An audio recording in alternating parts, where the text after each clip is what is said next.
Hi, I'm Fungo. I'm hiking southbound the Appalachian Trail. The idea is to hit a fly ball in Maine and hope it lands in Georgia. Here we go.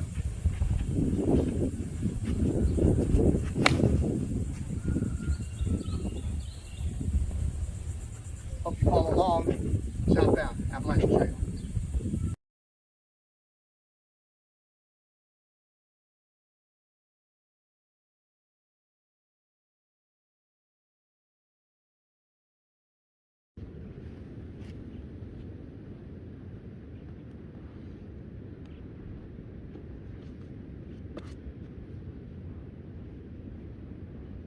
Good morning, everybody.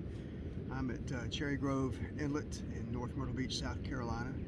Making this video today to hopefully the first of many, to let my friends and family and people in the hiking community know that I plan to hike southbound on the Appalachian Trail beginning August 7th. I'll be flying to Bangor, Maine on August 5th, and then a day at the Appalachian Trail Lodge, and then I will head off to Mount Katahdin on the first day. I'm making this journey for a couple of reasons. First, back in 1972, 50 years ago, my college roommate and childhood friend and lifelong buddy, Steve Taylor, who, much to my sorrow, is no longer with us. But Steve and I were roommates in college, and we read this book right here, that I still have, put out by the National Geographic about the Appalachian Trail. And we were both very much interested, and we both made a commitment that one day we would hike this trail. And life gets in the way of a lot of plans, career, family,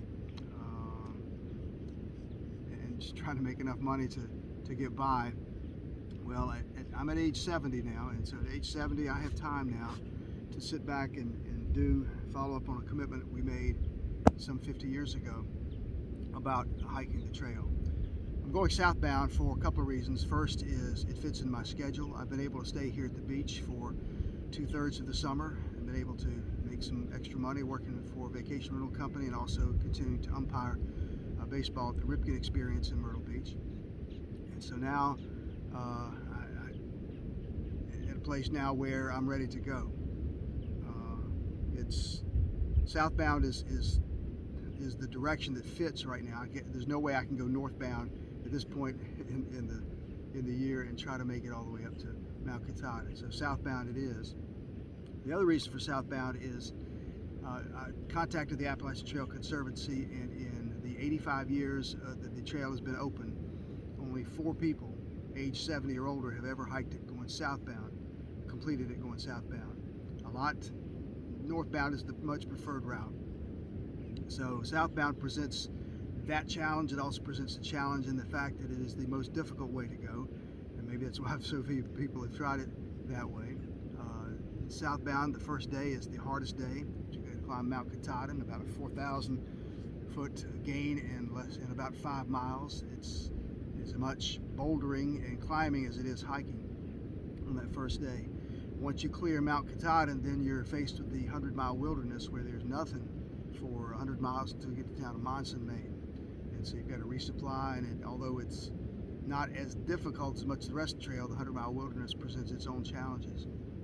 So I'm up for a challenge, and this is the challenge I've chosen to do.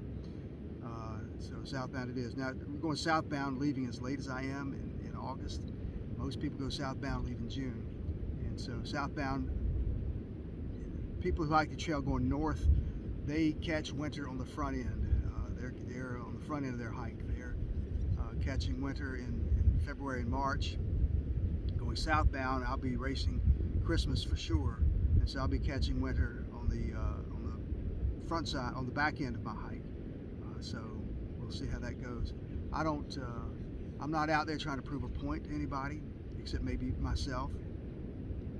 The phrase, the finish line is for the ego and the journey is for the soul. Well, okay, that's it. I will not stay out there if it becomes miserable just to prove to somebody that I can do it. The only thing I need to prove to anybody is to myself. It's me against myself. So should I fall short, that doesn't bother me at all.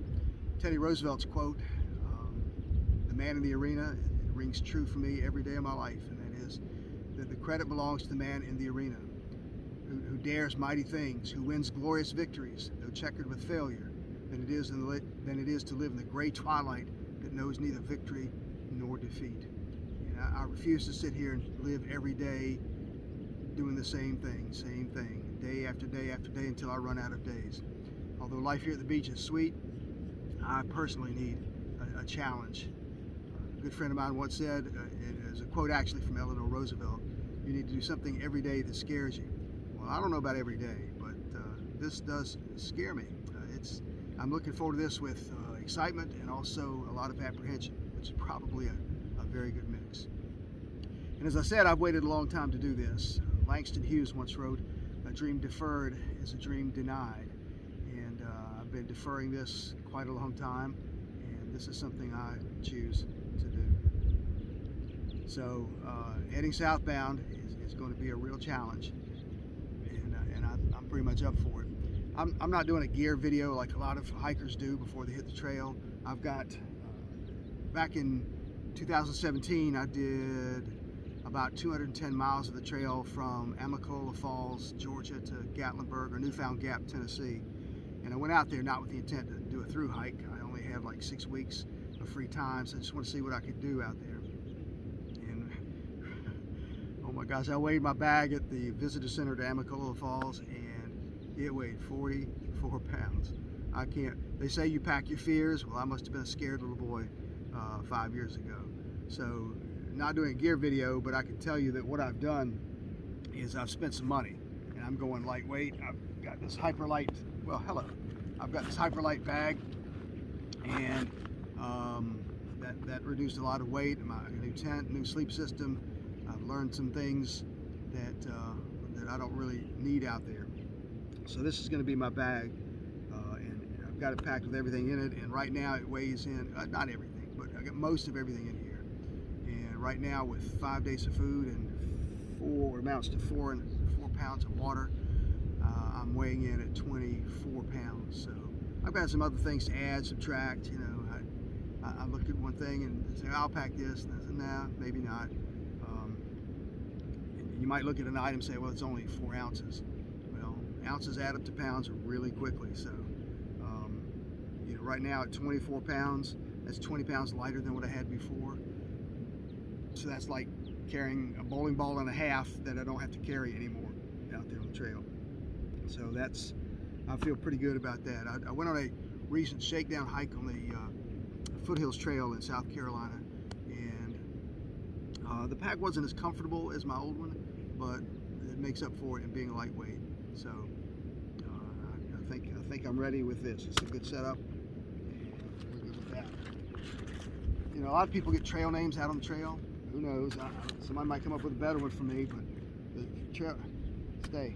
trail name I'm going to start with is my nickname that I've had for,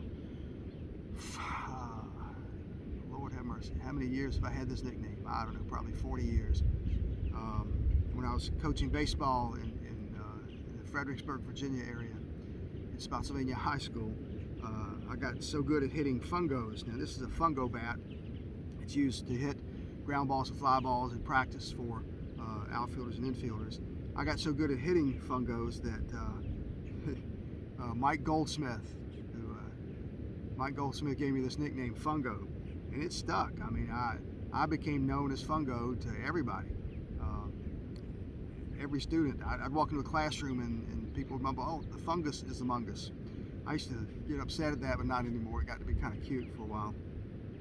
I used to ride my bicycle to work, to school every day, and one day riding into school, somebody had replaced a sign for Spotsylvania Courthouse and made a homemade sign that says, "Welcome to Fungoville."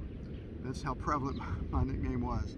And then upon arriving at school, like half a mile later, somebody had stolen borrowed a porta potty and put it on the front lawn of the school, and it said Fungo's Palace.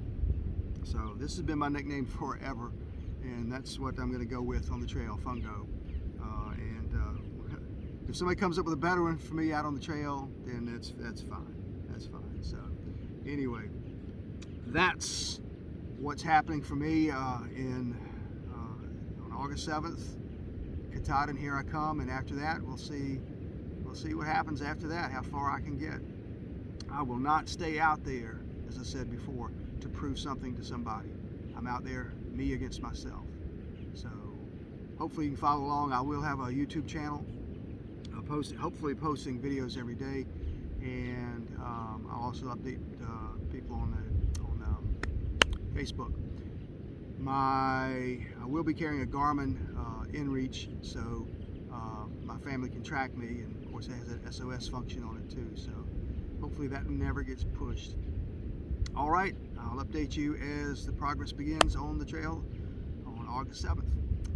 And by the way, there might be serious long-term gaps in between videos because cell reception is very limited out there, especially in the first 115 miles. Almost no. I've been told there's almost no cell reception. So that's I'll keep it updated as much as I can. All right, see you on the trail.